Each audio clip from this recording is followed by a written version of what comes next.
Hey, everybody, it is Kendéll Lenice, and welcome to my live panel. I'm so excited about this panel today. You know, Kendéll Lenice Live, and you know about my panels. If you're a follower or subscriber, you know about these panels. Now, I love having panels because I don't just want to hear my own voice and my own opinion. I love to get other perspectives. So if you're just new to my channel, welcome. Please subscribe. It's so important that you do. So some of the other panels I've had a panel with nothing but Black men. And I've had a panel with nothing but Black women. And then I brought the two together in another panel. And those were life-changing and very impactful. And people are still talking about those today. I had the Black men apologize to the Black woman for whatever man did her wrong or where she needed apology. And, you know, Leroy McKenzie was on that panel, and he's going to be on this one, and he'll tell you how powerful those panels were, and still are to this day. They're timeless. It was amazing to hear what was on the hearts of Black women and what was on the mind of Black men. I've had a cheating. Why do people cheat? I had a panel that was very insightful. I had a colorism panel. I've had a love panel. I've different panels, and it's so important to get other perspectives. So today it's all about what I've come to know about love. So I'm going to do the intro, and I'm going to introduce my guests who are waiting to be a part of this panel. I thank you so much for joining us tonight. Please share this with your friends and family right here on YouTube, or, you know, everywhere, wherever your family, wherever your people are, share this with them. All right, we getting ready to get started. Let's get it.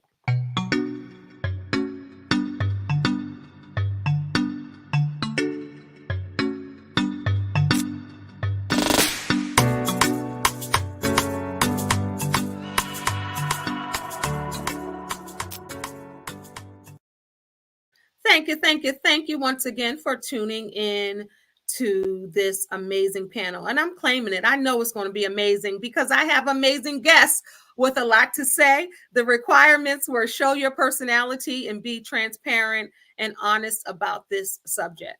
So, MJB sang about love without a limit.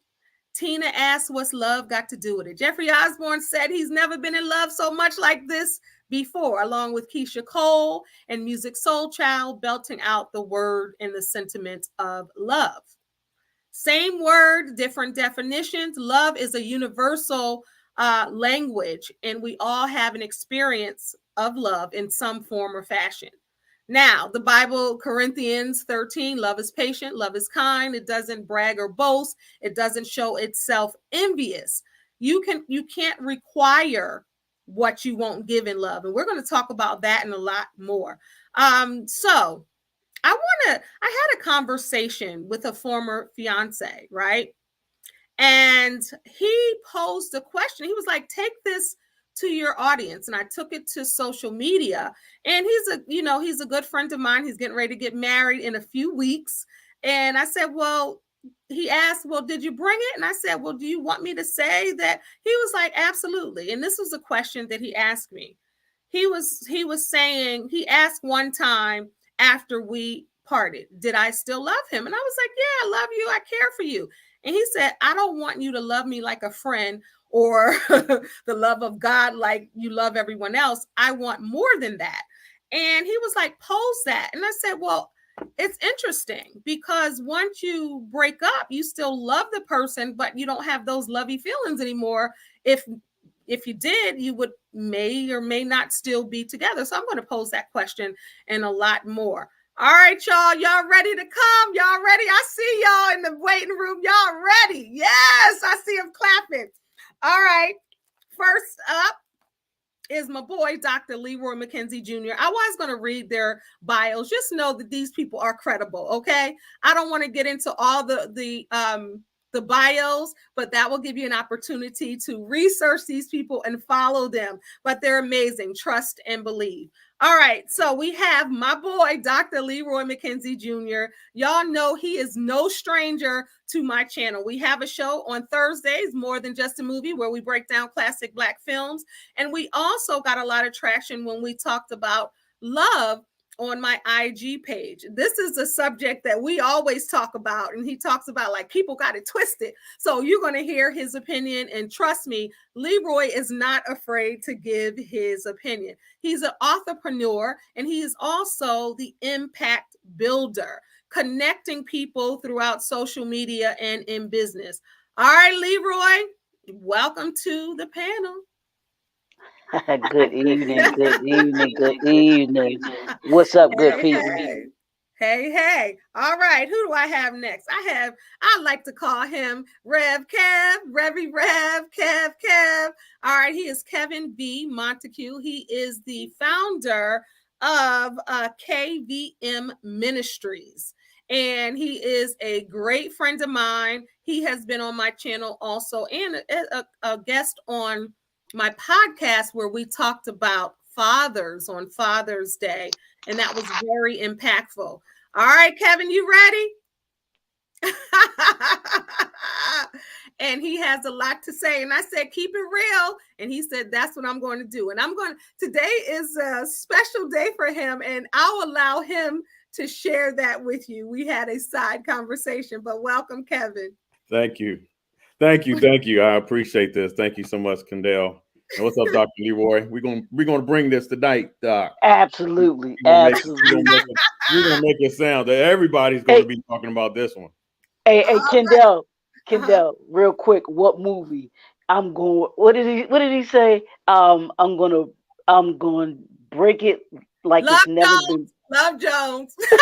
That was Love Jones. He already knows. He's like it's gonna forever be broke. He said it's easy to fall in love, but how do we stay there? Pretty much. Show me how to stay there. That's the thing. And we're going to talk about that. All right. My next guest is Lisa Scott.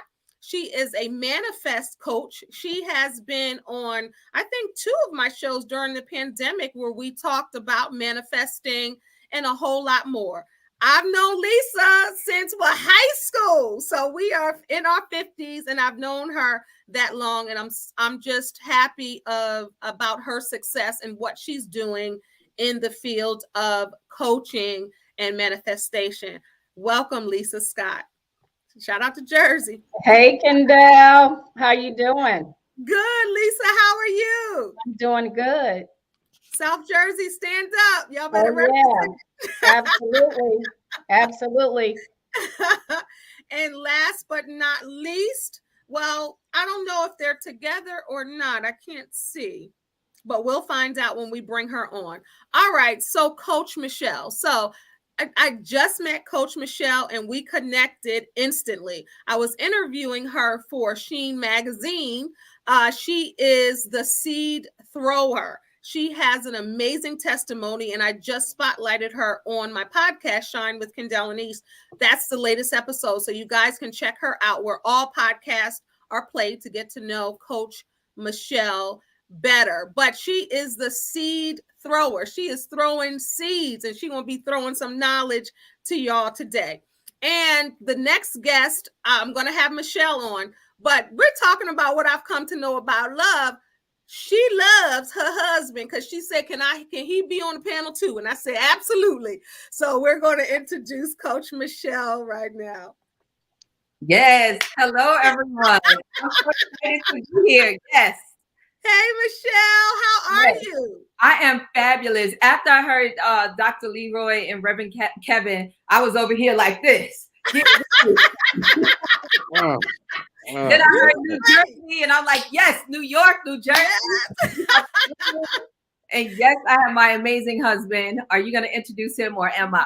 Yes. Well, is he going to be on that's what I didn't know. Is he going to be with you, sitting next to you? No, he is in his own space. You said bring it, be transparent. So we are in separate rooms.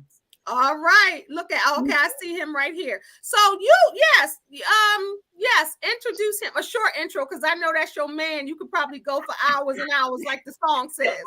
But we're going to get to it. Yes. Well, I'll just bring on Coach Rob, my husband, my best friend, my mate, my ride or die. to death do us part. And he is not perfect, but he is perfect for me. So Coach Rob, are you with us? All right. Yes, ma'am. Yes, ma'am. Hello, everyone. Hello, everybody. Welcome. I'm so excited about this panel. Coach Rob was the only person that I didn't speak to. So welcome. It's a pleasure to meet you, sir. Thank you, Kendéll. Thank you. It's a pleasure to be here. Thank you. Yeah, so that's love right there. She was like, can my boo come too? She needed a plus one. Look, that could be a song. You can go ahead and write that song.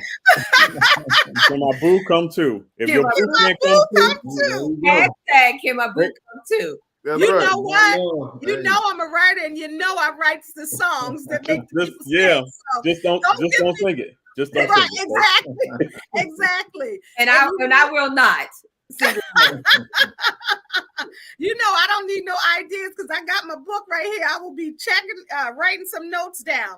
So I'm going to give everybody a moment. If you want to go to the YouTube channel and just share it with Facebook, you can do that. I'll just give a moment to do that right now if you want to do that.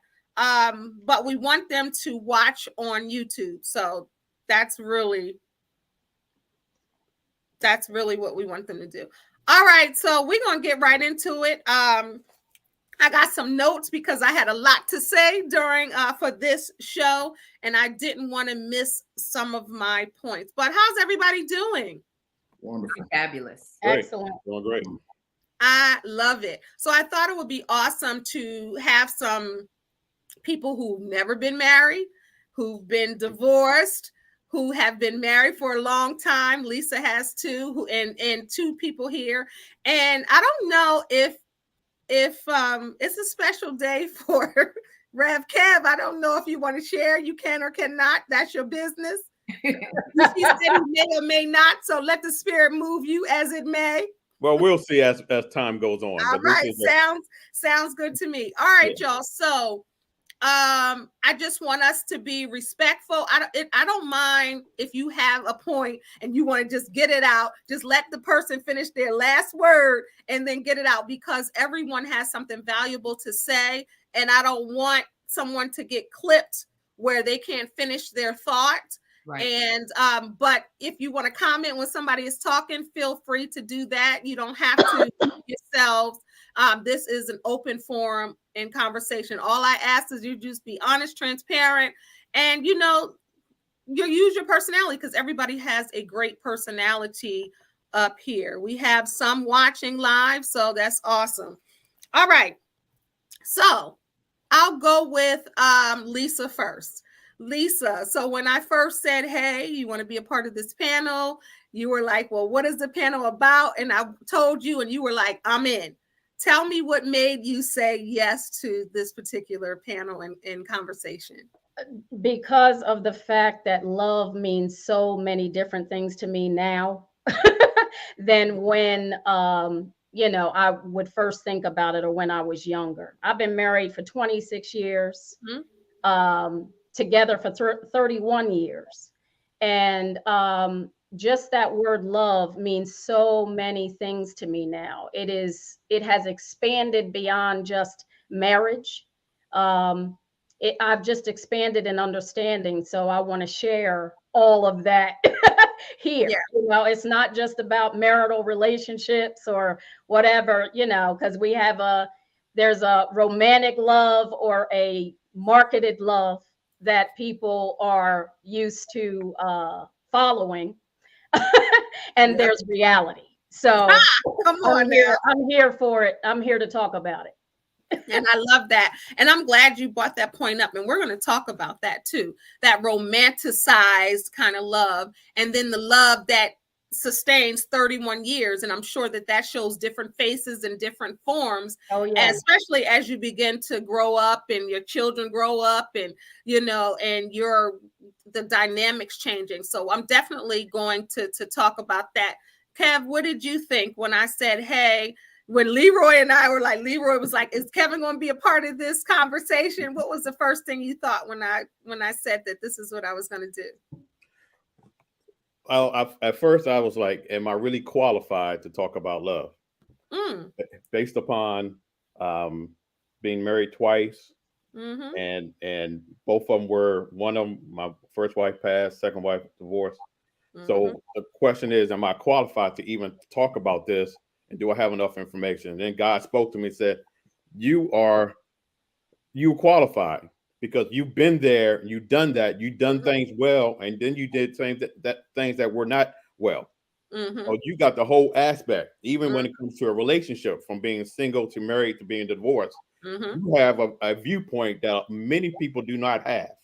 Yeah. And with that being said, I plan on bringing what I know, what I've experienced, and even what I have done wrong to this conversation, so that someone may learn, someone may grow, and someone will be better and Yeah. challenge love effectively, and not love because it's just a word.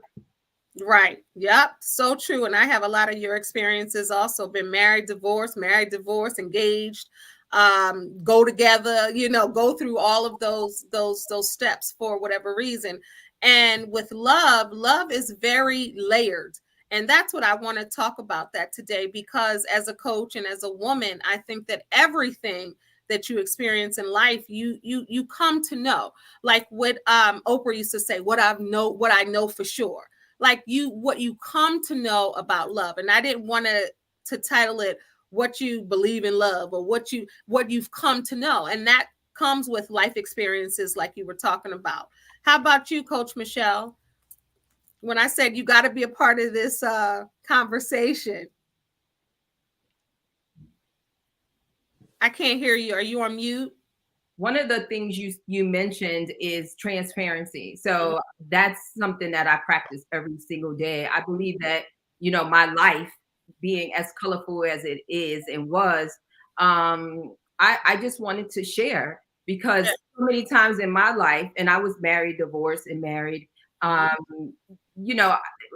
thought I was in love. I thought I knew what love was. Right? I didn't realize and understand the true meaning of love until I met my husband that I'm with today. Mm-hmm. So it has evolved, and I have learned what it truly means. Mm-hmm. So I'm thankful to be a part of the panel here with so many experts and experiences, and just to share my truth. Yeah. And that's what we want. And that's really what it is. And just to share your truth. And even when Kevin said, am I qualified? If you're walking on this earth and you've experienced a day, you're qualified. Right. If you've never been married, never knew what love was, but what you've come to know about love may be waiting. Love may be saying no. You still have something to give. And everybody does. It doesn't matter what type of love you experienced, because it could be what you've come to know by reading, by studying. So definitely qualified.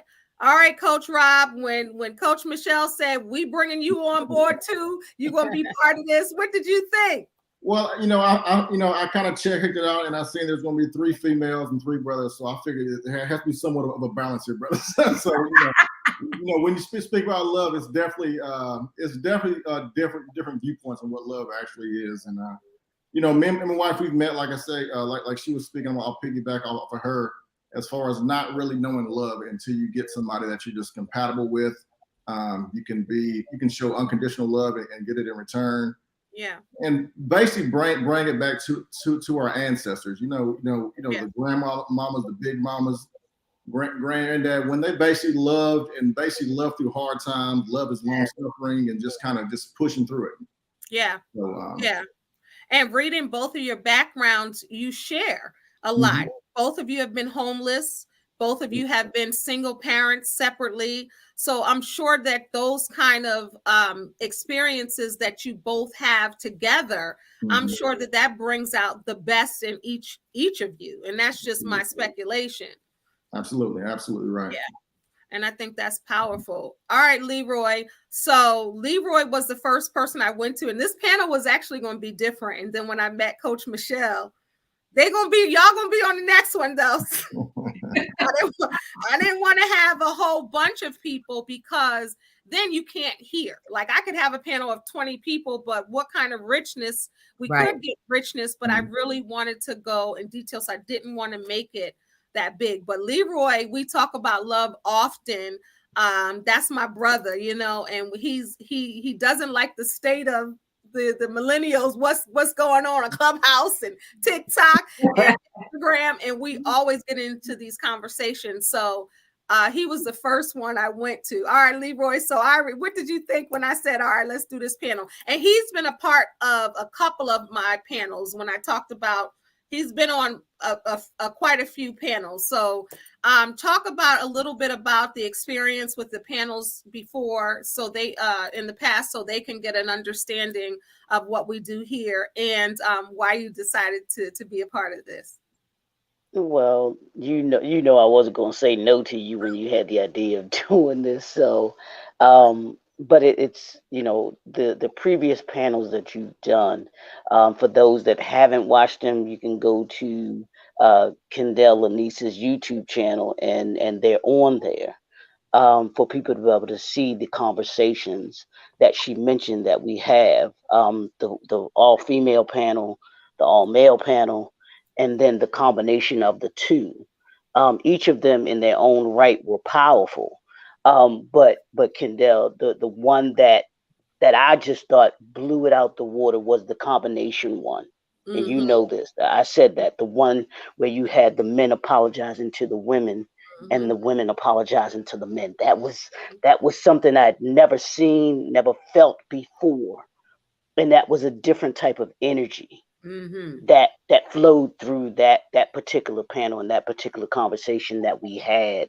So I that one, those were some powerful ones, and being a part of those was something it's always needed. It's always needed. And then when you wanted to do this one, I'm just like, yeah, let's do it, because it can't be talked about enough. It can't be reiterated enough, especially when you talk about this now generation, which are those of us that are in our late 40s, 50s, and in the 60s, because we're the now generation, and it's our responsibility to teach the millennial generation, which are those 40 to 20 age, which is where we were when we were having these conversations and everything like that. And there's a need for understanding of, like we're going to be talking about tonight, understanding of what love is, because a lot of us still don't know what love is. Don't understand what it is. So whenever I have the opportunity to be able to talk about things like this, to be able to pour into the next generation, I'm always open to doing that. Yeah, thank you for that. And I totally agree with you. But as a life coach, I always, when I talk to my clients, I'm like, you can tell me what stuff is not, but you can tell me what you ain't gonna do, what's not gonna happen, and all of that, but you can't tell me what you will do and what's gonna happen. But people can always say, well, tell me something great about yourself. Well, I'll tell you my flaws. No, something great. So you're absolutely right. So thinking back, and whoever wants to chime in first can, when you're thinking back to love, what was your first experience of love?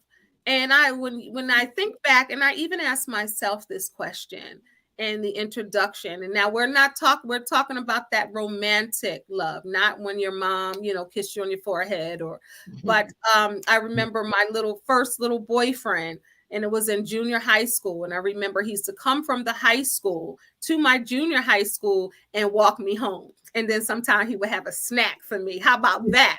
At that age, like you came, Nice. about that. I said, man, Leroy and I were talking about love before. And I said, the 4 words that you can say is, let me feed you. That's love. But he would come from, and I see him on social media now, and he gave me the nickname Sunshine, and not because of Harlem Nights. That wasn't going on. Right. So that's where I was going to say. Tell your story. Go ahead and tell your story. I had to put that disclaimer. I am wearing yellow too, so but because I guess it was that ray of sunshine he used to always say, and still to this day, even on social media, when I see him, he says that. But in junior high school, like to come to wait so you can walk home safely. I'll come. I would get out of junior high, he'd be waiting for me. We would walk across town in Jersey, in Pleasantville, Lisa. We would walk across town and he would walk me home. And he was very caring and very loving even then. And a lot of people, I had a conference and they were like, well, that's your, they were saying that we were talking about the experience that you have, that introduction in love allows you to have like requirements and what you like, and you find out early. So that, I think, was my first introduction to that. And someone else can go first. What was your first experience or introduction to love? I think that like you mentioned, your first boyfriend, I think it was the introduction of someone outside of my norm, my parents, showing me some type of an emotional attachment or feelings. Yeah. And that started the building block in the mindset of what love could be. Yeah. Even though at that age you don't know, but it's what it could be when it comes to a male and female. The boy, you have a girlfriend, yeah. The snack, and we thought love was passing somebody a note saying, "Do you like me?" Yes, Yeah, that's it. Yes, maybe, no, whatever it was. We thought that was, we thought we was there. We were in the house. This is good. Right. We can ready to get married. Right. Well, it's so funny because then you get penny candy. You can buy the love for 25 cents, 25 pieces of penny candy. That's I actually was wrong. The first time I fell in love was with New Edition, but we're gonna move on. And that was high school, so we're gonna move on. But that was really, and I'm still in love 40 years later. What can I say? But no, I agree with you, Kevin. That's so, yeah. Because that's what your first experience. I like what you said, outside of the people that I guess are supposed to love you. What about you, Lisa? I was going to say, I love that answer because I think I always knew that I was not in love. I knew that exactly what was happening was infatuation, crush. I knew it wasn't love. So I would have to say that my husband is my first love. Like I knew that was love. But anything pre that, I knew it was something else. But you've been with him so long, and I think you can say him, if I can speak freely, you can say him because you've seen the dips and the grooves and the turn, and it's really been tested. Yeah. It's like, so yeah, I get that. And then when you think about younger, you don't be like, oh, I'm so in love. You look back and say, this was this or this was that. But I think in the moment, what about you? No, I want to say I was very careful with that word. Like that didn't come flying out my mouth, it just didn't. I knew what things were. So yeah. Yeah. And that's interesting about, it didn't really freely come out your mouth. And the question I would have, to everybody, I'm trying not to change subject, but growing up, we didn't hear the word "I love you." My siblings and I, we didn't hear that. So already we are at a disadvantage of you being able to share, or to be able to tell someone, or even be able to operate in love. We didn't hear that. The most time I heard about love was in church. And reading God's word and going through 1 Corinthians 13. That's what I heard about love. But to hear and experience that from one person to another, no, we didn't hear that. It's foreign. That's deep. Coach, that's deep. And that right there sets the tone.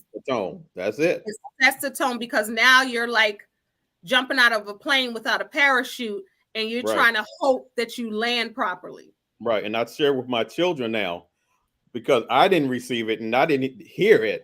I tell them all the time that I love them, because I don't want them to hear a different type of love from a guy. I want them to hear what love really is based upon my love towards them, and also what the word tells me and tells them as well. They have to experience the love for themselves, but they can see the action of love through my actions. The action of love. Yes. That's deep. Coach Michele?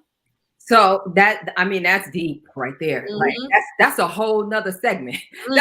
That's a part two in itself. That's a part two. That's a part two. So I very similar to Lisa, I understood the word love. So when I was young, I was very careful. People used to laugh, but I would tell others that I was in like with them. Yeah. I'm in like with you, right? And they're like, I love you, I like you. So I'm about to keep it real, right? I really found out what love was and is when my husband and I, we were not intimate, but we were alone for the first time, and it was time for him to go home. And I said, "Can you leave me your shirt? Yes. I just want to smell you. I just want to smell you. And can you leave me your shirt?" That's when I knew what love was. Wow. Yeah. Wow. And I love that, because people think it should be those lustful moments, or those in likes. They think that, but you can experience love for the first time at 30, at 40, at 50. And I think people think it's some kind of stair movement, like, oh, you here, but then that love didn't work, so then you went here, that love didn't work. But you could have had a slew of relationships and none of them had love in them, right? So that's deep. What about you, Coach Rob? Did you have her shirt as well? No, I'm gonna piggyback off Rev Kev. Or her bonnet. Did you have her bonnet? Yeah, I was gonna say that. That could get kind of tricky. No, with me coming up, it's like the guys avoided love. We didn't want to fall in love. It was like I said, coming up, you want to be hard, you want to be tough, you want to be this, that, and third. At least for me coming up in the 80s, 90s. So it was not something that we were actually looking for. You kind of, when it happened, it happened. But it was always about, more so when I was younger, more so about having the arm candy or having a reputation, something like, something to that standpoint. But as far as get into a point where you actually have love for somebody, where you care about their well-being, more so than yourself, even that, I was hands down my wife, Coach Michele. Yeah, I love that. And it's so deep, because at 51, I'm still coming to know a lot. Yeah. My definition of love has changed. I think I'm really getting into what it really is for me. And I think most people just look at textbook, right? And look at what the Bible says and look at what their friends say, or a feeling that they felt, and think that that's love. But when you experience things that are not loving, you begin to understand what love is not, which makes you see what love really is. There you go. There you go. And at 51 years old, I'm still discovering. Like, I can tell you exactly what. But if you would have asked me 10 years ago at 41, that definition could have changed because of the experiences that I've experienced in the last 2 to 3 years. Right. Yeah, I agree with that completely. Yeah, it's deep. Leroy, what about you? When was the first time you experienced love? And I want everyone after Leroy to talk about, we're going to say what I've come to know about love. We're going to save that to the end. But let me just go with Leroy. When was the first time you experienced love?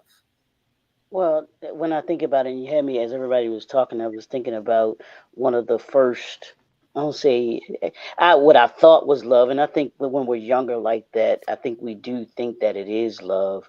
I was 14 years old, and there was this one girl in the neighborhood that all the dudes liked. Everybody wanted her. Name was Inga. I'll never forget her name. Inga, wherever Inga is. Inga Brooks. And everybody was interested and tried to holler at her. And so one day, one of my boys, and we're still, me and my buddy, he and I are still friends to this day, because his mother was my babysitter and we grew up together. We're outside one night. We're just sitting out and we're talking. He was like, dude, Inga like you, right? I was like, what? I was like, nah, man. I was like, you get like, no, no, no. I'm like, all the other guys. And he was like, dude, she really likes you. She wants to talk to you. So back then, I mean, it would be called the wingman, your wingman. So he plays my Shy wingman, so to brother. speak. Shy brother. And, right, yeah, sure, brother.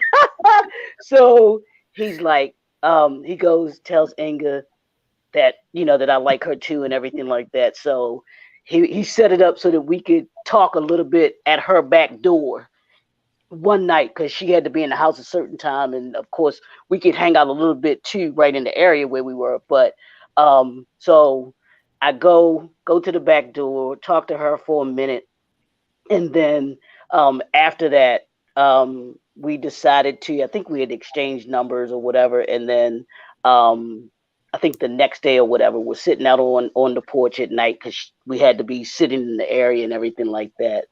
And we told each other, you know, that we liked each other and everything like that. Decided to start doing the boyfriend girlfriend thing and everything. So I always think about that, where it was just like, I was just like, there's no way that this girl likes me with all these other dudes trying to holler at her and everything like that. And he was like, my buddy was like, nah, bro. He was like, nah, dude, she really likes you. I was like, I was like, okay. So, so when you started thinking about that, the you know, first loves or whatever, that was, she was, and the thing is, she was 3 years older than me. Oh wow. Okay. Look at you. Master. Look Yeah, at you, no, dog. Look, go ahead. Go ahead. She's Go ahead, smiling. dog. Inga got that whip appeal. Inga got that whip appeal Look at still. you.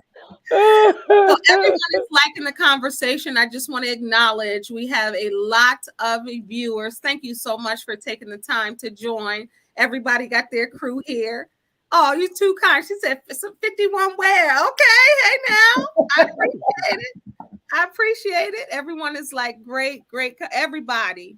So thank you so much. I just wanted to acknowledge you all. So has anybody ever said, I'm going to ask both ways. So has anyone ever said, I love you to you and you said thank you? Or were you said thank you?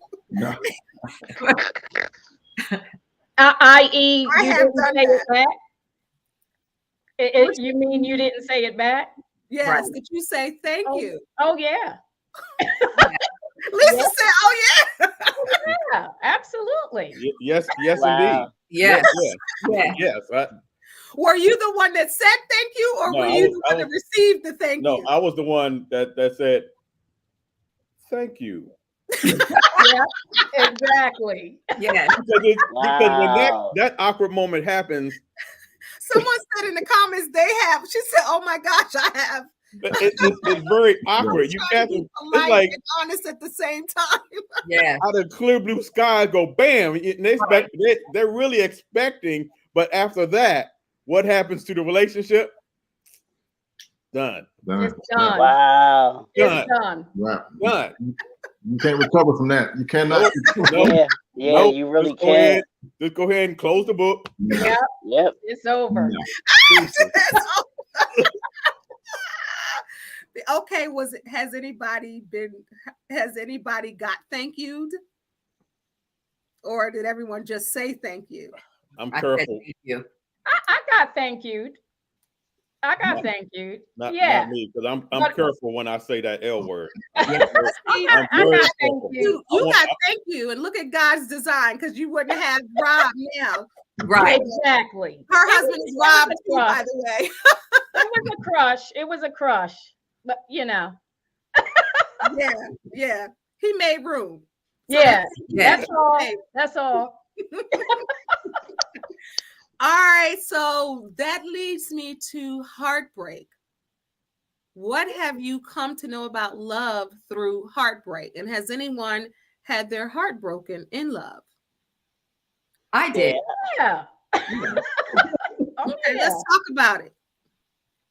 So I would say my firstborn's dad, right? So I was young and didn't know what love was, but I was in like, and I would say that was a time when I had my heart broken. Absolutely. Yes. Yeah. What did you learn about love in that moment? Do you remember? Well, I learned that I wasn't in love. Right. So it was very similar to what Dr. Leroy said, where it was just a little opposite. So, you know, all of the girls in the neighborhood wanted him. You know, he was light skinned, green eyes. So all the girls wanted him.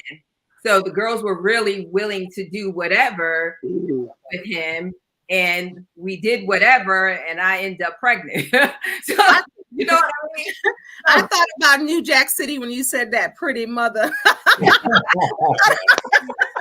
thought about New Jack City when you said So, you know, so just thinking back to that, because I don't think anyone, you know, as young girls, you think, you know, fairy tale, you meet someone and, you know, and that's who you're going to be with. So I would say broken from that perspective, not necessarily where it's like, I want to be with that person, you know, at that time, but I was heartbroken because he was a good person and he ended up getting hooked on drugs. So a whole different route throughout his life.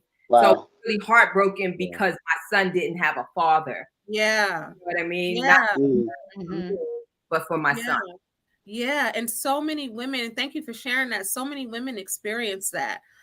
We know publicly, and I'm glad that you said that, because we know about Lauren London. We know about just with David Arnold, who passed away, and all of these Kango kid from UTFO and his daughter, you know, that touches my heart because he's a colon cancer. He died of colon cancer, and I'm a colon cancer survivor. So that really touches me when I saw his kids. So you see all of these kids, and then even April Daniels with Sean Daniels. We know celebrities, and those are kind of postered. We know that. But then it's everyday people like you, Michele, you know, who people don't hear that story. That is a heartbreak. I can only imagine, you know, what that's like when you're trying to raise your child, and it's not that the father walked out of their life, it's just he passed away. And I talk about that in and I'll give an exclusive. So I have a healing book that's coming out, right? And God told me, I don't like death for a lot of reasons, and you can read, I mean, no one loves death, but you can read about it in the book. But I didn't want to do that chapter because I knew the pain that chapter would bring. And God kept saying, call this desertion and death, and how to heal from that. And I did not want to do it. I was crying all over my keyboard, real talk, like trying to write that. And people don't talk about different things like that. And that's that you have to heal from those things and that heartbreak. So I appreciate you sharing that. Anybody else experience heartbreak in love? And what did you learn about that? So Kendéll, may I just say something? Yeah, absolutely. Because he didn't physically die, right? So I don't know if that was what it sounded like I said. Oh, it did. Yeah. He didn't physically die. He mentally died, right? So he was hooked on drugs and lost his life that way, because to today, 38 years later, he's never recovered from that. So my son never had a father in his life. You know what I mean? So it's like death. It just wasn't physical. Yeah. And I'm glad that you pointed that out, because people don't like that. That right there is a whole nother, that's deep, because it's true. It's true. What were you going to say, Kevin? For me, it was a physical death. When my first wife passed, it was a physical death. It was something out of the clear blue sky, unexpected to me or anybody. Wow. A total break in the relationship that was full of love and trust. Wow. Because love never gives up. But the question now comes: was there love, or how did the person decide, I'm just going to give up and quit? And it took years to even smile again because of how the love was ripped from out of my stomach, out of my heart. Can you want to, and you hit on it, but I want to respect, because I know the story. I respect. She committed suicide. Right. She committed suicide. Wow. Unexpected, no notes or anything like that. This is the transparency when it comes to me, that I really don't share a lot, but I can, because it's something that if I experience it and I can survive it and grow from it, and I'm talking to someone right now that may have lost someone that was unexpected. And I'm letting you know that, yeah, that love may have ended, but God loves for you never dies, and you can recover and grow and be better for it. Yeah. Amen. Thank you for that. Anybody else want to chime in before we move to the Oh, next? by the way, it still hurts. Let me say that. It still hurts to even talk about it. So don't think that just move forward, get rid of it. No. Right. Once you've loved somebody that deeply, it can't just be turned off or erased. Because you didn't break up, you didn't get divorced, and because you didn't love each other, you didn't go your separate ways because something happened, it with you two, as far as falling out of love, like people say. But she left, and that's the desertion part that I talk about. Because that's, people don't realize that that's a heartbreak, and that place needs to be healed. And sometimes it never gets completely healed, like Kevin said, all of these years later, and he was married even after that, and still that space is not. So definitely continue to pray for Kevin on this journey of healing for him with that. And it's deep, and that's a part of love sometimes. That's still part of that love story. You know what I mean? It's still a love story. And when people don't understand that even heartbreak is still part of the love journey, the love story, they think, well, that can't be love, but it still is. And as he says, he still loves her and kind of still mourns now. So that's deep. Yeah, because I gave everything. So I understand what the love is, because love, commitment. God so loved the world that he gave. So I understand the sacrifice and the giving to it. And that's one of the tough things when you've given. Now, once you've given, how do you even recoup? Yeah. And that's powerful. And that's the, like, moving forward. And even in that, you define your own definition of love. You define how you're going to move forward in love again. You define, and anybody that you are with after that has to understand that you still love her. Yes. And if you're with somebody and they can't understand, then that's not the woman that you need to be with, because they have to understand that. Not like remove the pictures. You know how you see remove the pictures, remove. No, because I think love can be shared, and you have to use wisdom. Like, if people are, something happened here, but if someone is of a certain age and you have to have conversations, like, it can't be that. To me, that's not love. Like, if someone else loved you after, they have to understand that. And to me, that would be another true love. You get what I'm saying? Yep. Indeed. But how do we learn the difference? And how did you learn the difference? Lisa talked about it earlier. Coach Michele talked about it earlier, about in love. If somebody is watching right now and they might have someone and they're trying to figure it out, like, what would you tell them? How would you explain the difference between lust, between like, and love? I think that's a learning process for every individual. There's no necessarily a blanket answer for that. But I can tell you that, for me, even within my marriage, as I began to really process, like, my own healing process and all of that for myself, I started to learn some deep understanding about, wow, I have complexities, I have all kind of stuff that I need to pay attention to for and within myself, so that I can love myself, so that I can be a better mate, even for my husband. That's a natural byproduct of it. But I think that is something that everybody has to learn, Yeah. I really do. Yeah, I agree. And you hit it right on the head. Like when you're on that self-love journey and that discovery journey, I think people don't spend enough time there. They just want to see the romance. They want rose petals. They want all of these things, and there's things. Mhm. And that's what they want. And if you're not healed or healing, you have no business. If you can acknowledge that you need, let's start there. If you can acknowledge that you need healing, then you don't need to be entertaining nobody in no love space.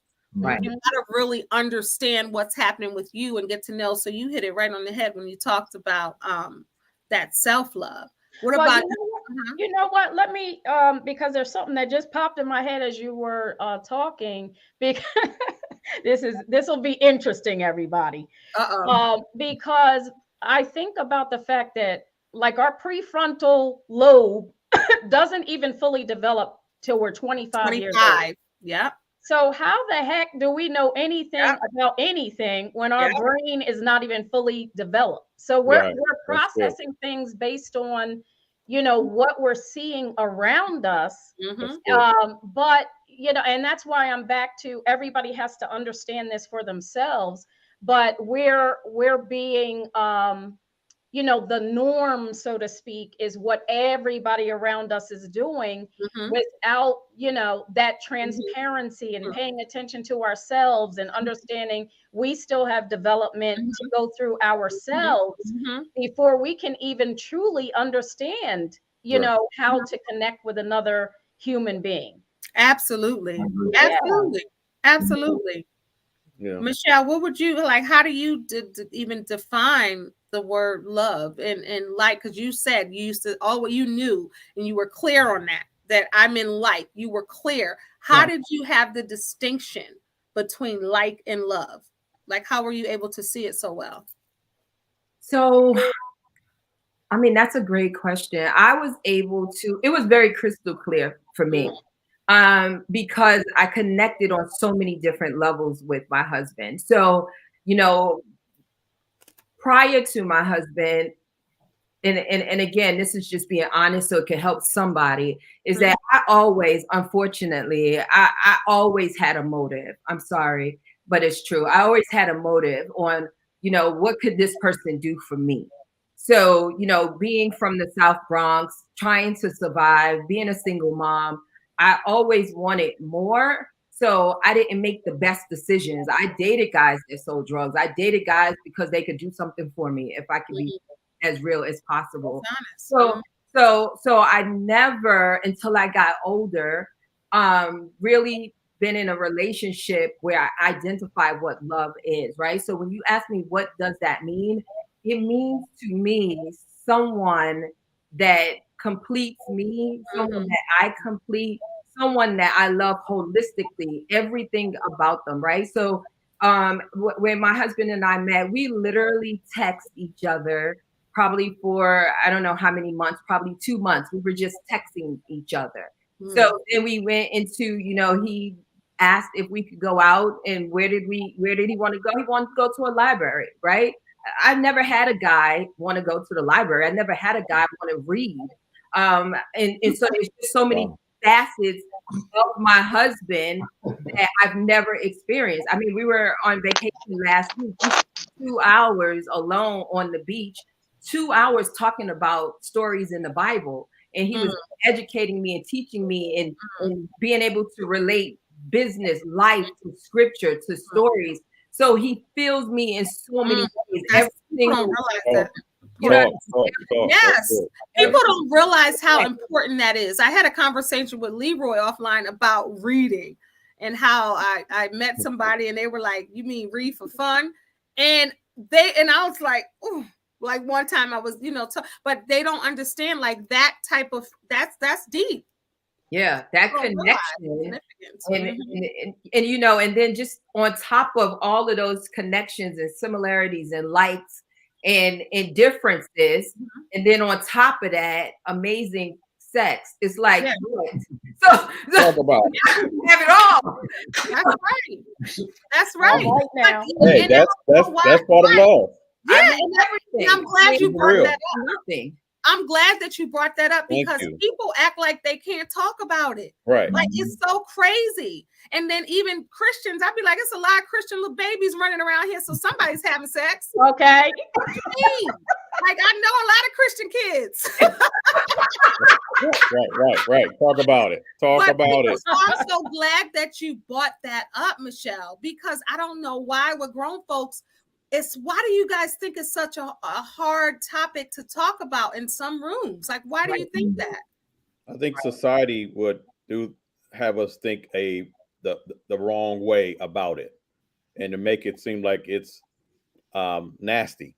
And also the way you look at social media, because social media will put sex out there, but it's outside the context of what God has made sex to be. Sex is supposed to be off the chain. Sex is supposed to be wonderful and amazing. Sex is supposed to fill you up on a regular basis. You better preach. Sex is supposed to make you run to the other side of the bed and say, that's enough. Yeah. What was somebody said something? Oh man, it was a preacher that said something about how sex no, it's not sanctified. Yeah, it says sanctified sex. That means you can do whatever you want to do, when you want to do it, how, and enjoy it, because it's blessed by the one that actually brought you all together for the sex. Right. Let's do the triple S instead of triple X. Let's do triple S. Sanctified sexy sex. That's funny. Instead of triple X, triple S. But I want to ask Coach Rob. I want to ask you, and then everyone else can follow. All right, so I'm not a believer of falling in love, because people talk about falling in love and then falling out of love. I'm a believer of growing in love. Tell me, Coach Rob, what is your perspective on that falling in love? I would have to agree with you. I believe you can fall into infatuation. I feel you can fall into lust. You can fall into a lot, but I don't necessarily think love comes that easy. Not true love, not an unconditional love. I think it's something that has to be worked on. I think it has to be a decision. Oh, let's pause right there. Did you hear what he said? It has to be a decision. Right. Like a conscious decision. And I think that's it. That's the difference between like and lust and love. Like you have to be intentional about that thing. But go ahead, continue. Yes, that's a fact. I mean, just to touch more so on that, it's like in social media, when I was growing up in the 80s, when we were growing up, we're all around the same age. There was no social media. You basically dated the people in the neighborhood. I mean, that's the people you've seen. That's the people that you seen in your circle. But now you have social media, so you see the grass is supposed to be greener everywhere. So and you get people putting the best parts of their day on social media, making it look like it's their life. Come on. So you have people showing their husbands sweeping them off their feet, their boyfriend doing this and third, and then you have another sister seeing that. And judging her boyfriend based upon him. There you go. How come you don't do me like that? He loved her. Standards. And that's what causes discord in a lot of relationships. When you watch divorce court and you talk about the statistics with the divorce court, and that percentage was so high of divorce because of social media, what's happened on social media, what they've seen on social media, and that's the thief of joy. Like you're ungrateful for the situation you're in because this person is spotlighting what they're doing, but you don't know if that person just got beat or cussed out right before that post. You don't know what's happening because social media is designed to show the good parts. People aren't well-rounded, and that's an issue. And to finish up my one point on here, so I can sum that up. I believe in love. With as far as making a decision to actually commit yourself into love. A lot of people look at things like 80-20. I mean, a person does 80% of what I like, but I don't like this 20. So it's like when you have a situation like that, that's when you have to make a decision. Yeah. You know, I'm gonna ride for this person. This is my person. I'm gonna give this person my heart. I'm gonna go hard for this person, and actually put action to it, put your life to it, put your thoughts to it, and actually work for it daily. Because you know, our grandparents, you know, granddad messed up a lot of times. You know, grandma might have messed up a lot, but it stayed in the house and they worked on it. Oh, that's good. Mm-hmm. It was a decision. You mean they didn't put all their business on social media? They ain't. Let me tell you something right now, Coach Rob. I'm gonna let you speak. What I'm dealing with right now, it would blow social media's mind. And still, even what I'm dealing with, I'm keeping it close to my chest. That's smart. You get what I'm saying?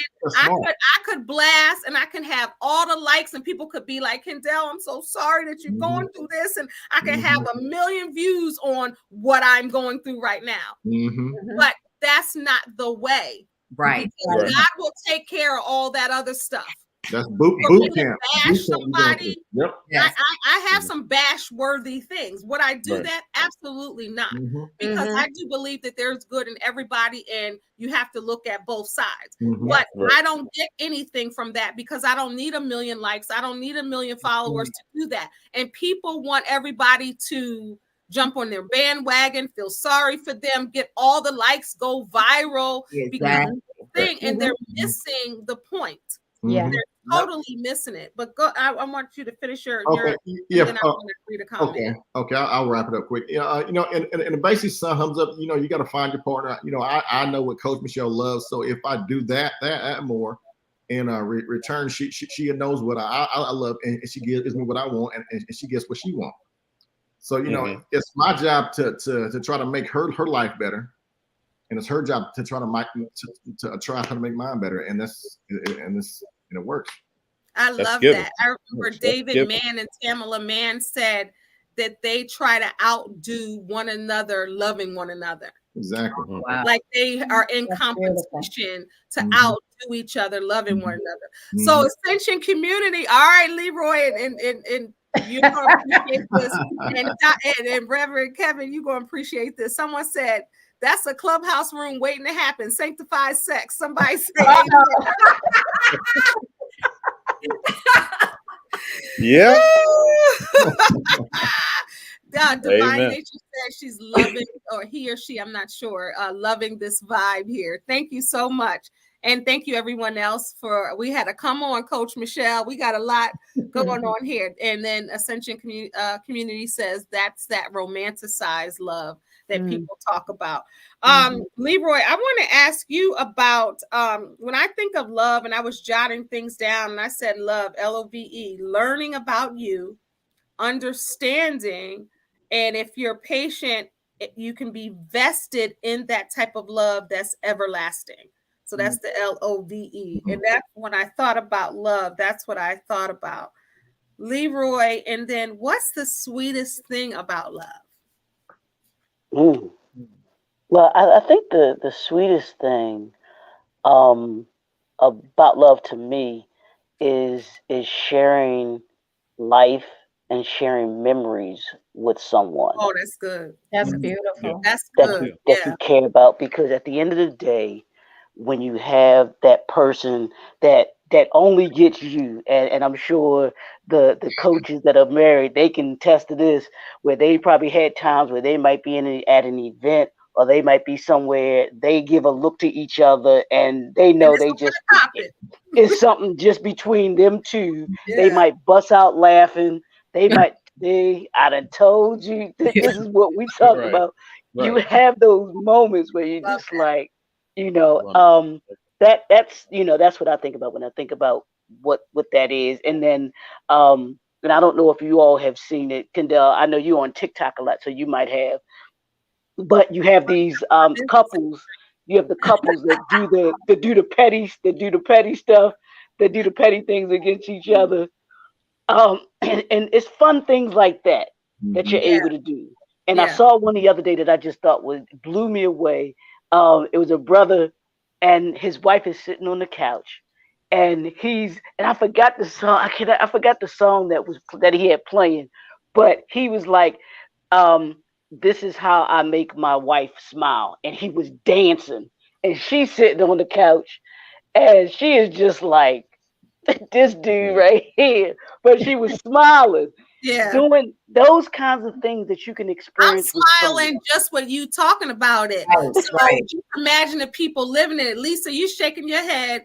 Is that what you and Rob do over there? Oh yeah. Oh my goodness. He is.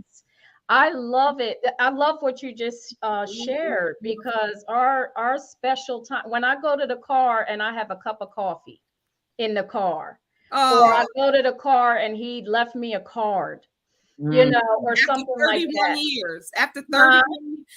31 years. Oh yeah, when he's at work, we're texting one another the entire time. The entire time.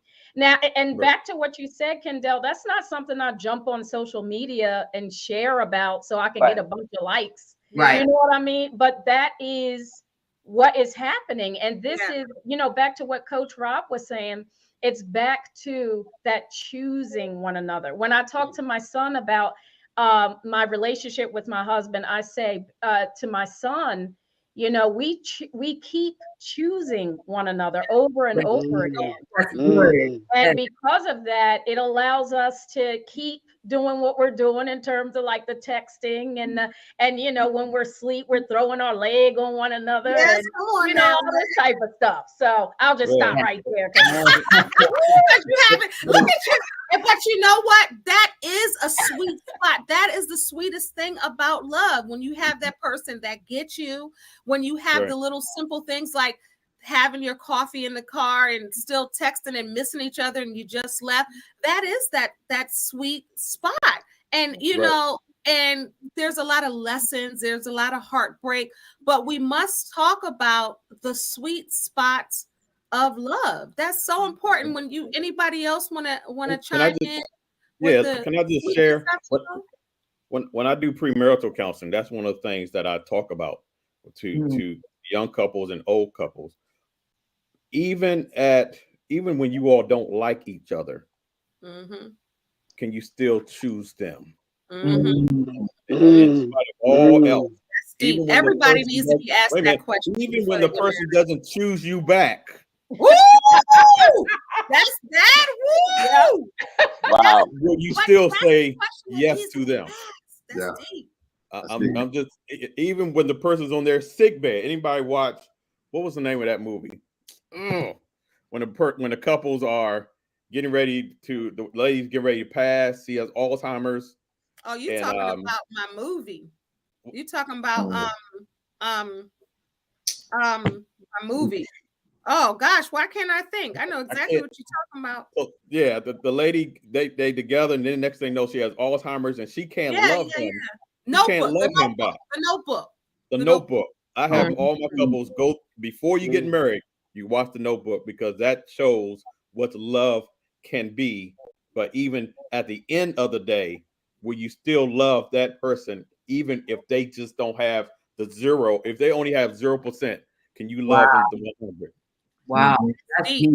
That's deep, because it's true. That's deep. That's deep. That's deep. But the word took it over when you said, even if they don't choose you, that's deep. Yeah, that's deep. Yeah. But okay, so I want to talk about, anybody else want to share the sweet spot? This couple down. I would share. I mean, if you have a quick second. Kind of piggyback what Reverend Kevin said. It's like, when you see older couples to me are the sweetest ever. You know what I mean? Yeah. Yep. I mean, when they're helping each other do little frivolous things, is when you have to change the bed for someone, when you have to make sure they have the medicine on the nightstand the night before, just the whole preparation. Yeah. When you have older couples. Yeah. And that part, and that to me is a sweet things when it's not necessarily done out of romance, it's done out of genuine love, Yeah. Because that is love. Like if they know that you take medicine and it's old and they have it right there, or they know that you need your coffee to start your day, those are parts of love. People don't talk about those. Those things get overlooked so much. Right. Because people want to see what they see on social media. They want to see the car outside with the bow. They want to see the rose petals every night. Ain't nobody cleaning that up every night. Ain't nobody doing that. Exactly. You know, but those little moments and those little things, that's where the love lies. And people don't understand that. Yeah. We talk about love languages. We know the 5 love languages. But a couple of months ago, I saw a video and they said that there was another love language and they didn't put it. And when this love language was described, because okay, when you do your love language test, we're talking about Gary Chapman's book, The 5 Love Languages. You can do the test for free online to see what your love language is if you're unsure. It's like acts of service, physical touch, gifts, words of affirmation, and what's the other one? Words of affirmation.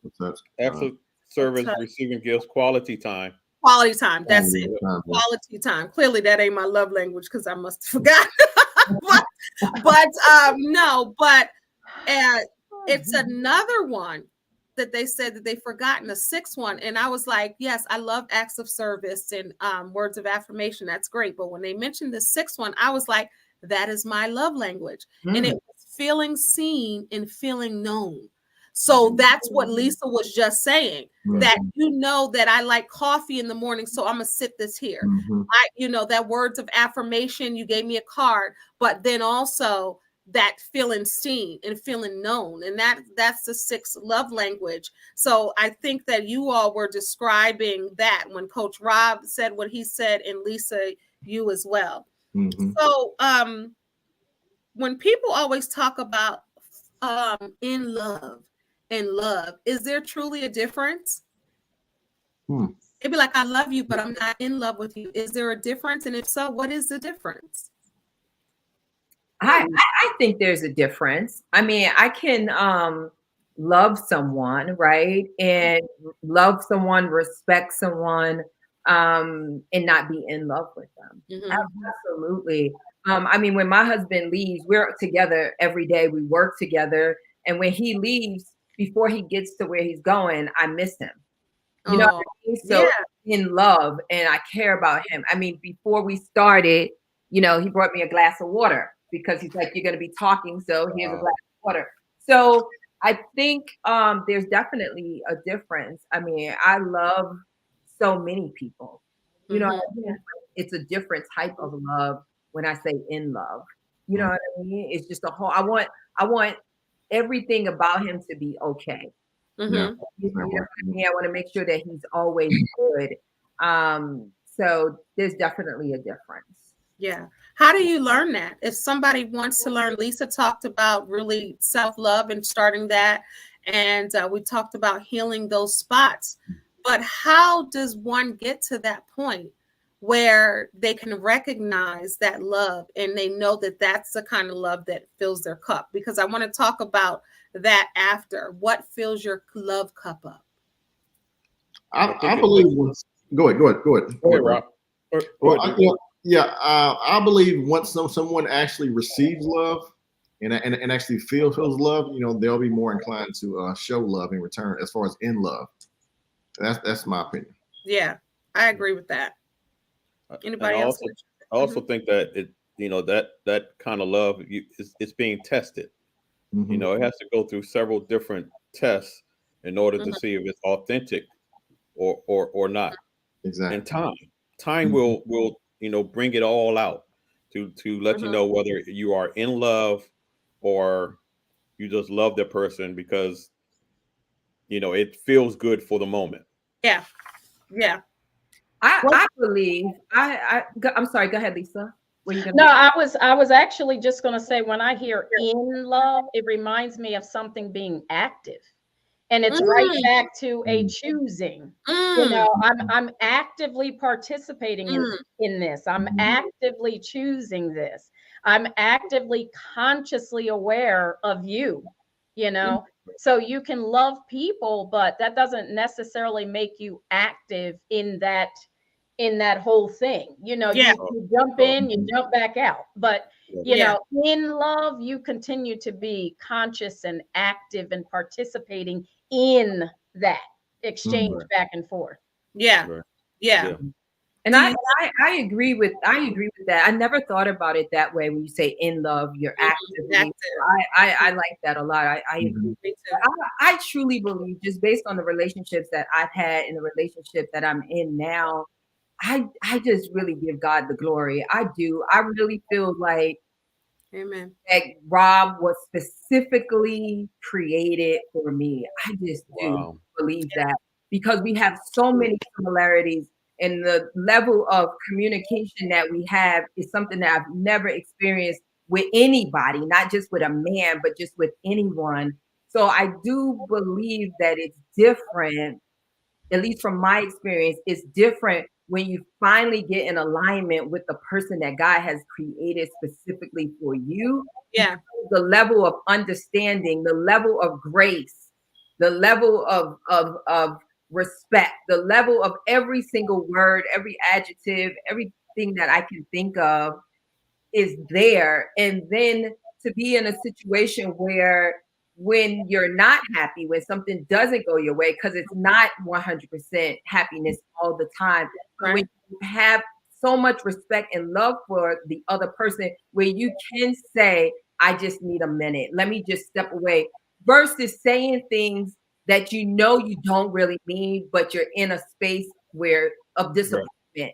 Yeah. Just be able to say, can you just give me 5 minutes? Yeah. That's good. And That's for good. the other person to respect that, because Mhm. sometimes when you're in that situation, the other person can antagonize, Yeah. and then it's blown up to something huge. Yeah. So I just believe that this man is just a gift from God. And thank you for sharing that and part of your love story. And I believe that that's a demonstration of love.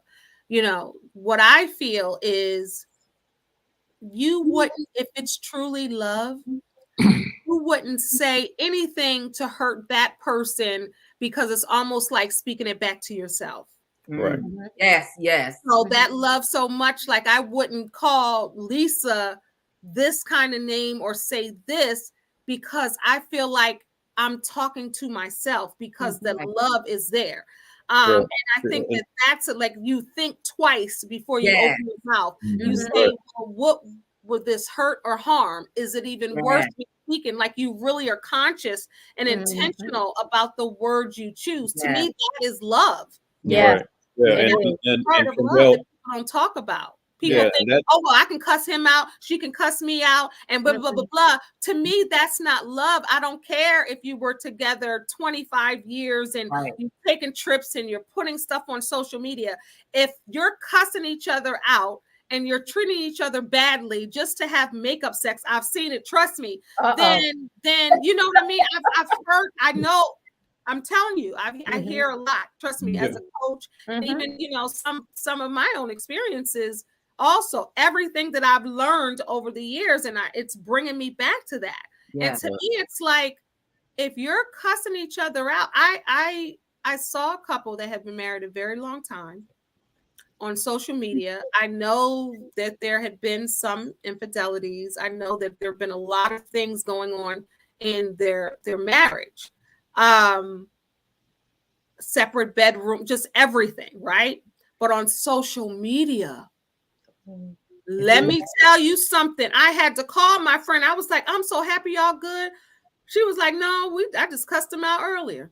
And no, we still in a different bed. But on social media, it's like they've been together 25 years, all these years. But then what's happening is people are seeing that, feeling down, feeling ungrateful about their life or their relationship, and thinking that that's something to live up to, relationship goals, when they're not even relationship goals of their own. Right. To me, it's more, this is just my opinion, when I see something like that, it's more of a convenience. It's more of, what am I giving you? What are you getting? Yes. We together, we might as well just keep on riding it out. But to me, the love has lost its shine, and it's not really love. It turns into something else. You guys get what I'm saying? Yeah. And what you... So I just want to say this real quick, Kevin. So when Lisa says, and it's not about me judging somebody's love and saying, now Lisa's is real, the other ones aren't. But when I hear Lisa say, my husband does all of this stuff for me, but I don't got to post it on social media. To me, that's real. Yeah. When you say he has the coffee in there, you text all day. You ain't texting, cussing each other out all day. Right. Missing each Right. other. You get what I'm saying? So there is a difference. And I think that, you know, we do have to start talking about that. And I think it gets lost in what love really is. And now we know everyone defines love as different, because love differently. So that could be love to someone, but that's just my opinion. Yeah. Right. Yeah. But that actually goes back to what Kevin said earlier about what the kids see, you know? So the kids see that mess at home, and then they see the facade on social media. You know what I mean? So then that's confusing them about what love is. Yeah. Yep. Yeah. And the other part of that, go ahead. they're hearing it in music too.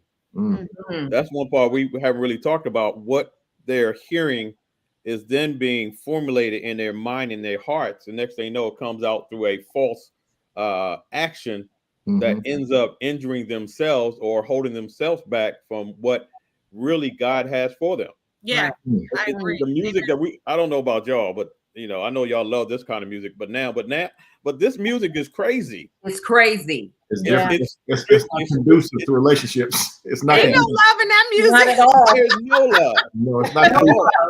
No. It ain't the OJ. It ain't the OJs singing about love. You know, it ain't about love. It's about the lust and light that y'all were talking about in sex, and the sex ain't sanctified. Yeah. And also, I just wanted to say, I'm sorry, Coach Michele, were you saying something? No, I was laughing.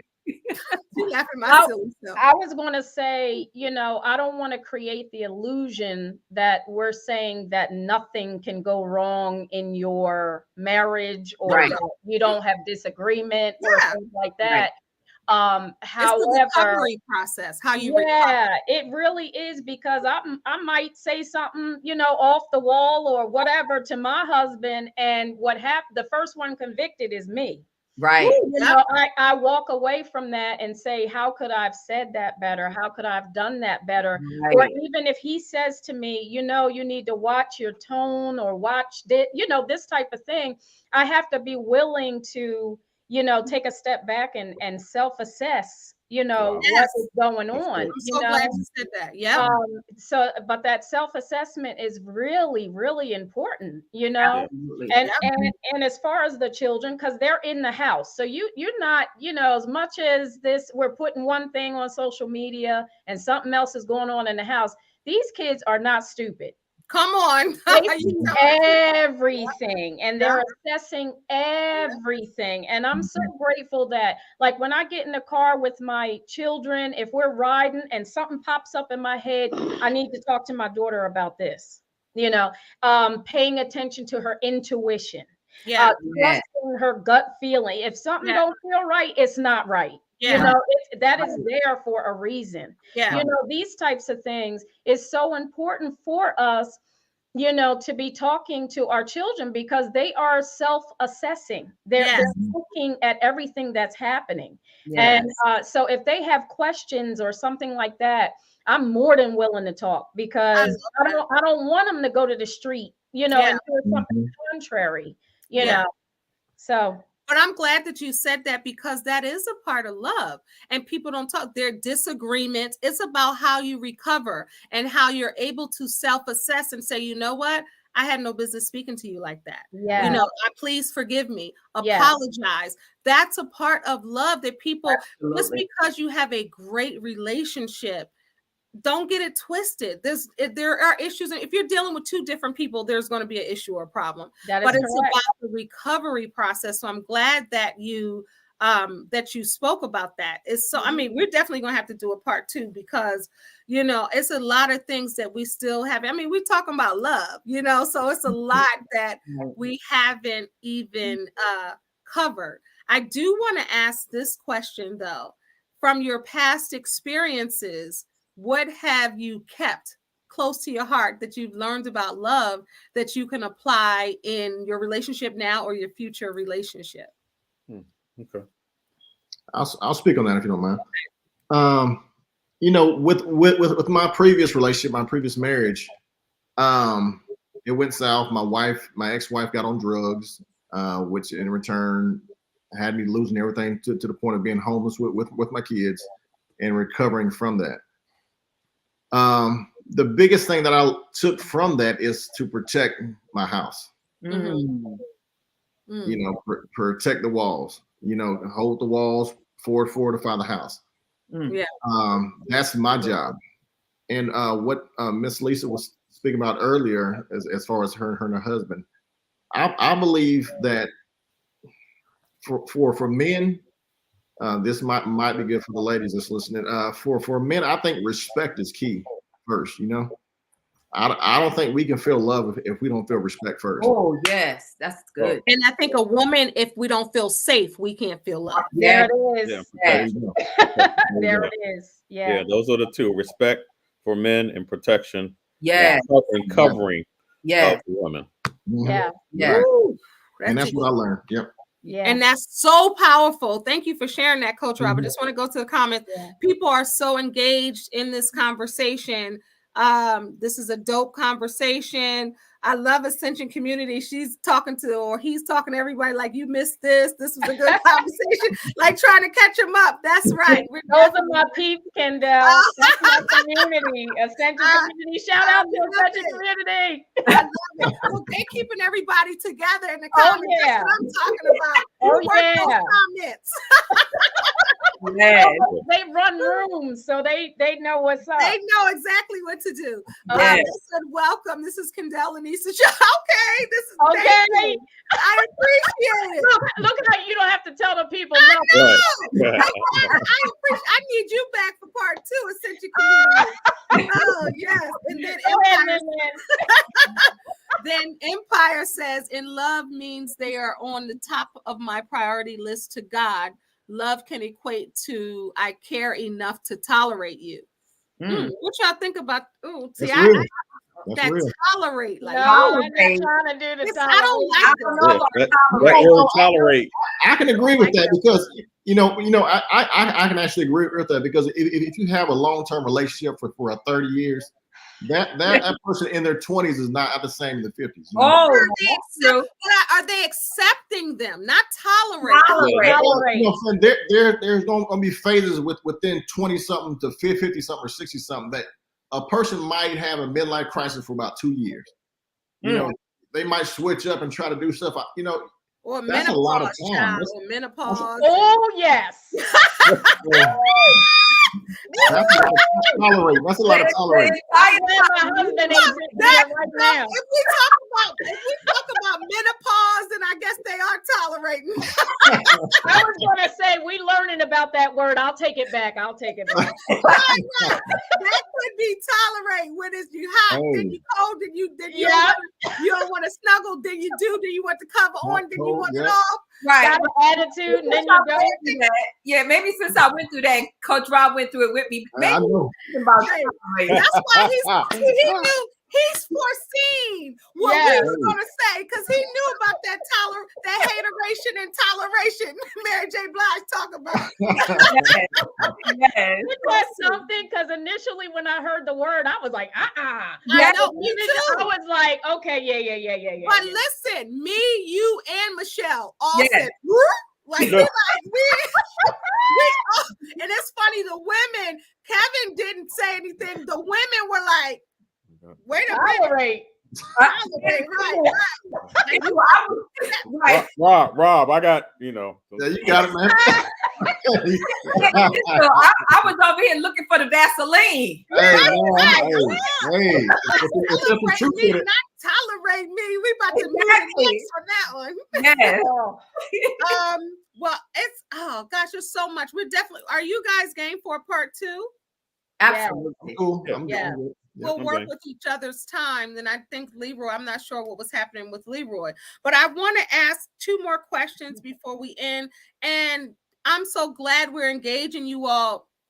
Let me tell you, sometimes when you get into conversations, people leave and come back, and the numbers have been steady. People are engaged, and your people say we need to take this to Clubhouse. To your Clubhouse. Yeah. Coach Michele and Coach Rob have helped me in my marriage. They don't even know it. It feels good to have a Black married, successful couple, God-loving couple to show that it's possible. Wow. That was Sierra, shout out. Mhm. Millionaire Advantage, Atlantic City in the building. This entire panel is fire, F-I-Y-A. So that means we really fire. Oh, yeah. Oh, Sierra said, please do a part 2 and a part 3. Oh, wow. Okay. Let's see.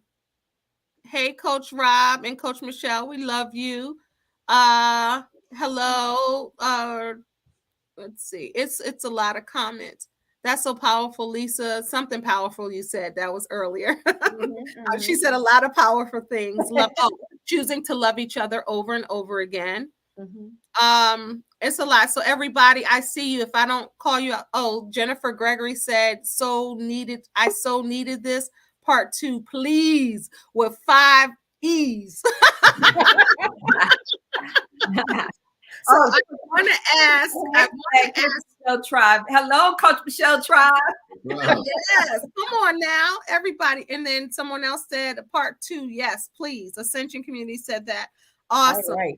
And this would, because love, everybody. And there's so many things. Welcome back, Leroy. We missed you. Yes. All right. So I'm going to It's a throw terrible this to thing you. when your phone dies. So I know you already game to do a part 2. I was reading the comments. They wanted to do a part 2 and a part 3. So love is good. So I want to ask, what is going on with my phone? I don't know. I know you and your red cup about to get cut. Okay. We're gonna figure that out. We're gonna figure that out. He got the solo cup. We're trying to have a classy. No, I'm just joking. But that's what I was gonna say. You know what? That's how we roll, and I love every minute of it. I always have to tease him with his cup because he be right there with his cup. That is hilarious. All right. I love it. So I want to ask, before I ask, what have you come to know about love? I want to ask, because as we talked about and Coach Rob talked about that, which was deep, to protect the walls. What have you learned from a previous relationship, marriage, situationship, whatever it was that you still hold close to your chest now? So Eric Roberson, I'm going to read the lyrics, has a song called Lessons, and all the lessons that I've learned in love led me to you. That's essentially the song. So do you believe that the lesson, let me just read these lyrics. God has a funny way of showing you lessons. For years, I would stare up in the sky with so many questions. Will I find someone for me? Or even if I'm standing in place I need to be, I can't say that every love affair I had was perfect, but every painful day and late night was worth it. Now I realize, oh, I want to sing this so bad. Sing it. Everyone that led me down led me to you. Y'all got to listen to the song. And then they have a remix where they have Raheem Devon on it. Anthony Hamilton, like you gotta, it's fire. It's fire with an A. All right. So now it says, now I realize everyone that let me down led me to you. Oh, baby, all them sleepless nights, all the heartbreak I had led me to you. If I never went through it, I'd never found a love like you. It's not about the past. It's all about the present. I thought love wasn't meant to be until the day I felt it from you. You gave so much to me, can't help but to give it back to you. Right now, I just want to breathe it, see it, live it. Oh, come on, babe. Well, he say a little slicker than I just did. But now I realize everyone that let me down, that's the chorus, led me to you. But let me just read the verse. The sky was always blue, so blue, but bluer now with you. The sun, it seems to shine brighter now. I needed ups and downs to realize this now. And now that you're around, I truly know love. I can't help but to thank God for you. Now I see, now I realize everyone let me down, led me to you. And then he says, I'm thankful, baby, for the sleepless nights. And it goes on and on and on. It's a beautiful song, and you guys have to listen to that. Yeah. So all the lessons that you learn in love, even if you don't have love in your life now, you can cherish the love that you did have, and you can still have that love for yourself until God brings that person to you. And when God brings that person to you, you probably won't have any questions. Mhm. You probably won't wonder, Yeah. because you know the feeling. And it's never too late to fall in love, to be in love. But I honestly believe you have to have that love for yourself and the love for God in order to be able to recognize it. That discernment needs to be there. What are some of the lessons that you've learned that led to your, and we talked a little bit about it, but now led to the love that you have now, or Kevin, the love that you want now?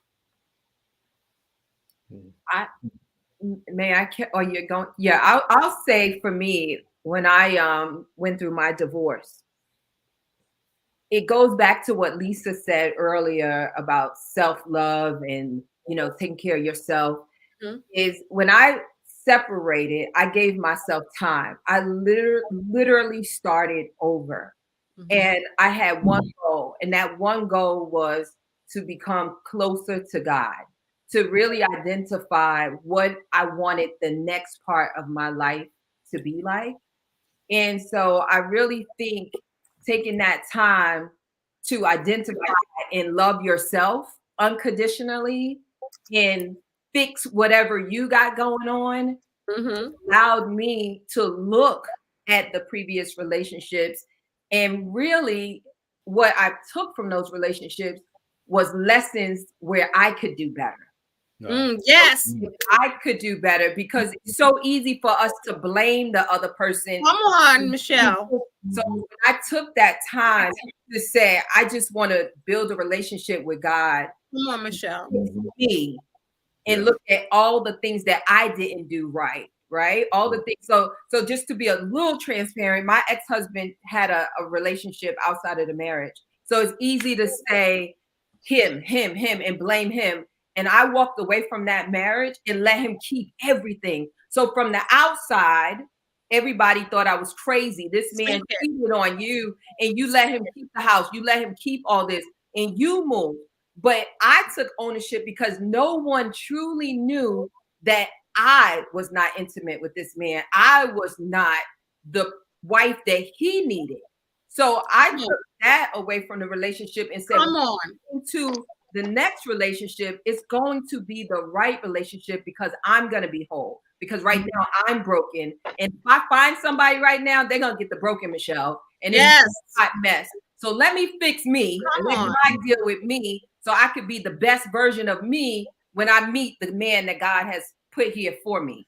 Come on, Michele. Come on, come on, come on. Yeah. That is so powerful, because people, I always say, you pointing back at me, when you pointing here, you pointing back at you. And everybody, any relationship that does not work, you have to assess yourself. Yes. You don't assess the other person. That's their job, not yours. Yeah. You assess yourself, and you find fault in whatever it is and whatever you did to be a participant of that ending of that relationship. You have to work on that, and you have to heal that. So you do not carry that baggage to the next relationship. Thank you. So that Lisa was about to fall out her seat. That right there, that's everything. Lisa, what you got to say about that? No, she just said everything. For me, getting to know God and loving God is loving yourself. Yeah.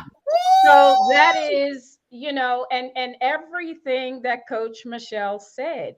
It is always back to, not to say that the other person doesn't have their this, that, and the other, but that's their responsibility. That's what I said. I am responsible, and I was talking about it earlier, for always stepping back and assessing. What could I have said differently? What could I have done differently? Just assessing myself. And the miraculous and amazing thing is that healing that starts to take place within us. We're now walking around feeling, you know, within ourselves, this beautiful love and, you know, the nurturing of ourselves and, you know, this thing that we were, you know, putting outwardly towards someone else that possibly never could fulfill what we were looking for that we find within ourselves. Yeah. And then once we find it within ourselves, we're able to provide, you know, you talked about it earlier, I believe, Kendéll, when our cup can run over because we're providing it to ourselves. Yeah. And I'm not looking for someone else to do that. I'm already doing it within myself. So and and that's so powerful, Lisa. And what I want people to know and to understand, because I believe all of us had to do this. You have to own the choice you made to love that person and it didn't work. You have to own that. Sure. Hey, you know what? I didn't make a good choice, or I should have chose this way. Just like you choose to say, I love you every day, and I choose to be in love with you, and I choose to be in a relationship.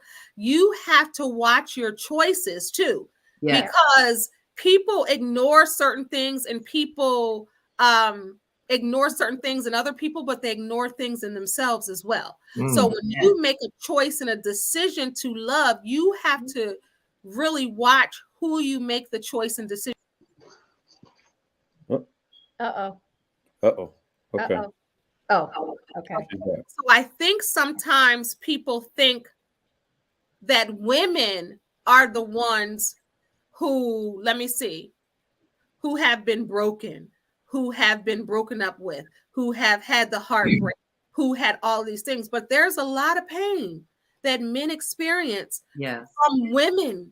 There are a lot of pain, and people don't want to talk about that. So women experience pain too, but men do too. Absolutely. Men make incorrect choices, women do too. And I think we have to stop splitting and saying this is the way a man thinks, this is the way a woman. Yes, there are differences, but when it comes to love, the men feel just like the women. And Leroy, you want to talk about that as we end? You good with your phone? I know, right? It is not letting me be great tonight. It just will not. It's not charging. It's charging. It's doing something. You messed up our little Brady Bunch little. I know, right? I'm like, what is going? And I plugged it in before it, you know, because I was at like 4%, and it just died. I was just like, what in the world is going on? But Kendéll, I tell you this all the time. And we've had these conversations about how men and women think. We think differently, but we want the same things, if that makes sense to everybody. You know, when we think about, especially when it comes to love, I think we want the same things, but we want it in different ways. You know, just all of those things. And we have to understand, though, like you were just saying, those differences. The way that I want to be loved may not be the way that my mate wants to be loved. Yeah. We want the same thing. We want love, but it's in different ways. Yeah. And it's up to us as each other's mates to understand how the other wants to be loved. Yeah. You know, I have to express to my mate how I want to be loved. She has to express to me how she wants to be loved, and we have to understand that and not say, oh, it's all about, well, I want to do it this way. No, you can. And I learned that in one of my past relationships. It was me thinking of how I was loving her the way that I thought that she should be loved or wanted to be loved. Woo! Yes, love is not one size fits all. You can't love the next chick like you did the old chick, and you can't love the old man like you did the new man. Right. You know, everybody's requirement is different, but people love how they love. Ooh, Leroy. Part 3. But understanding that and saying, you know what? Wow, I've got to rethink this thing. It's like it's not about how I'm choosing to love her, but seeing how she wants to be loved and saying, you know what? I know that she likes this. I know that she wants this. I know that she likes that. Understanding those things. Now, I may not say I may have to learn that And I may have to say, well, that it may feel uncomfortable because you're like, well, that's not That's how where I I do want it. That's to not go. how I do it. Right. But it's There not. you go. It's not about you. Right. Yeah, Right. love It's love not can't about be you. It's it about can't the other often. person. That's Yeah, right. love Intentional. can't be. So Sometimes love isn't comfortable, and love can be. Good. You have to be careful about allowing love to be selfish versus selfless. Mm. Mhm. When we can do that, then we're able to love more effectively. Mhm. But if we always looking at ourselves and not Mm-hmm. seeing how the other person will be better, we're not making ourselves better because we're supposed to love them like we love ourselves. Yeah. Yeah. And You know, like that goes back to what I was saying. Like you wouldn't, Mhm. if you wouldn't spew those words to yourself, then you Right. should Right. spew those to someone that you love. That's right. What were you saying, Coach Rob? Yeah, it's all about being your authentic self as well. Because Yeah. usually when you start dating, you want to change to make sure this person likes me. I want Lisa. to like this. Lisa said, "Amen." You know, you got to be your authentic self, and before that, you got to know who you are because a lot of people. Yeah. Mm-hmm. Wow. So We you know, can't be pretending. Mm-mm. Especially once you get to a certain age. I mean, you should never pretend, but once you I mean, it is what it is. That's what's going to happen. I ain't got time to be holding my gas in if it comes out. I don't got, Here, you know what I'm saying? Like, come here's on, we are adults as a here's human. the I'll try to make sure I go over across the here, street, but I can't. no, You be can't. yourself. Be yourself. Exactly, because when but see, somebody here's falls in love with me, honestly, I want and someone chooses to Yeah. I want them to get the real me. I don't if you fall in love with this fakeness, It's a then hard that's life. not falling in love with me. Yeah. Yes. You got to see and know everything because Yeah. that's when Gassy you and know all. it's authentic, gas and all. Hey, I Gassy and told you I'm a all. colon cancer survivor. Sometimes, my colon, a piece of my colon is taken out. That's what I'm using now. So a piece of my colon is taken out. They had to reattach my colon. So sometimes it is what it is, but I'm going to warn you because in love, I'm going to warn you. Yeah. But see, here's the thing that, and Tyler Perry said something in his play Medea Class Reunion that was so pertinent, and it applies. He said, in your 20s, you in our 20s, we doing all this, and we're start trying to figure things out. He said, if we're getting into all of this stuff and all of this mess, he said, in our 30s, he said, we're trying to clean up what we messed up in our 20s. He said, when we get into our 40s, we kind of get in our grooves. Yeah. We understand, we get to know who we are. He said, by the time we get to our 50s, like you were saying, Kendéll, we're like, I ain't got time for it. It is what it is. I'm me. It is what it is. I'm gonna be who I'm gonna be. I'm not changing. I'm not doing this. I'm not doing that. And I thought that was so true about us. Yeah. Just No, go ahead, be sideways, bro. Just be sideways. Let's join them, y'all. Wait, we're going to join you, Leroy. We're going to Lean with it. Lean with it. Come on. Right. Lean with it. That is hilarious. We gotta end, y'all, because we already almost 2 hours, and I knew this. We gotta do it part 2. But it's just like, remember back in the day, and the ladies can any lady can relate, or the men that were raised with ladies. Remember back in the day, your slip was showing, that was like a big deal. Well, first of all, that you wore a slip, and it was a big deal that your slip was showing. Yeah. But I say let it show. Because it is what it is. If your slip is showing, allow yourself to be real and allow yourself to just have a flaw, a mistake. And that's what happens with love. You're not going to always get it right. But when you make the choice to love, and you make the choice, and that other person makes the choice to love you, it doesn't mean that it's without mistake, without flaw. There are going to be some flaws. There are going to be some mistakes. There are going to be some apologies. There are going to be some, forgive me for not getting it right. It's going to be some on the knees prayers. There are going to be that. But it's really about how you recover in those moments. And if you choose to wake up and to love again. Y'all, Man, we're going to do a part 2, and everybody is still on here. We're definitely going to do a part 2. I just want to give you quickly, if you could just tell me quickly what you have in one word, what you have come to know about love. And we're going to go into it in the other parts, but what have you come to know about love at this point in your life? You said one word? Yes. Patience. Forgives. Grace. Growth. Woo! And I'll say honesty. Oh,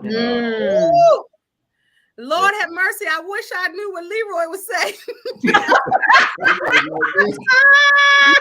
What do we think Leroy would say? Can we all just throw out a word? What would Leroy say? What would Leroy would probably say? Connectivity. He would say connectivity. Okay. Yeah, that's what he would say.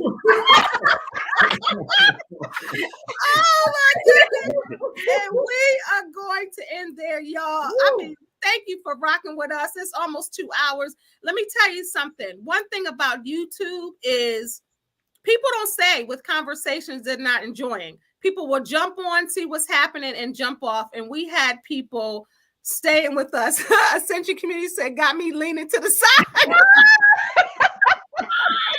They also said, what a fun panel. Thank you so much. We are going to come back. We're going to talk about what day works for all of us, all 6 of us. And I'm going to make sure personally that Leroy charges his device. But what he did say was honest. She said transparent is a good word too. Absolutely. Yes. But this is Coach Michele. This is Lisa Scott. This is Rev Kev, and that is Coach Rob, and also Dr. Leroy McKenzie Jr. Yeah, you got your church finger up. Yes, Reverend. No, I'm just, just going like this. Go. All right. And quickly tell the people how they can connect with you on social media. And also, if you're watching live and you've seen part 1, make sure you tell your friends and family about part 2 when we start to advertise, because everybody got their little tribe in here. So we're gonna spread the word. But how can they get in contact with you until part 2, Lisa, and beyond? LisaScott.org. Lisa Scott _manifest on Instagram, and that's all I can think of right now. Coach Rob leaning and representing Leroy. Leroy. You can reach me at @IM_Coach Rob and Instagram. Okay. Mm-hmm. And I can be reached across all platforms. I am Coach Michele with 1 L. Yes. Oh, and her name, y'all, is Michele Williams. Yes. Like Destiny's Child. So it's Michele L. Williams. Let's yes. put L in there. Yes. Kevin? You can reach me at website kvmministries.com, Facebook, KVM Ministries, Instagram at KVMMIN, Twitter, and also YouTube at Reverend Kevin V. Montague or KVM Ministries LLC. And if you need some marital counseling, definitely check him out. I think it's so important. It's so important to have that. And I'm telling you, in my marriage, I did not have it, and I definitely needed it. So it's very important that you make the right choices and decisions when it comes to love. But most importantly, love freely. Don't allow anything that you've experienced to spoil your now when it comes to love. Make sure you get some healing in there so you can be able to love freely without baggage. Y'all, thank you so much. Thank you. Thank you. All right, everybody. Make sure you subscribe to this channel. Make sure you you did a lot of comments, and make sure you share this part, because we are gearing up for part 2. And Michele said we're going to need part 3, and somebody else in the comments said that as well. But thank you, everybody, for watching. God bless you. Good night. Good night.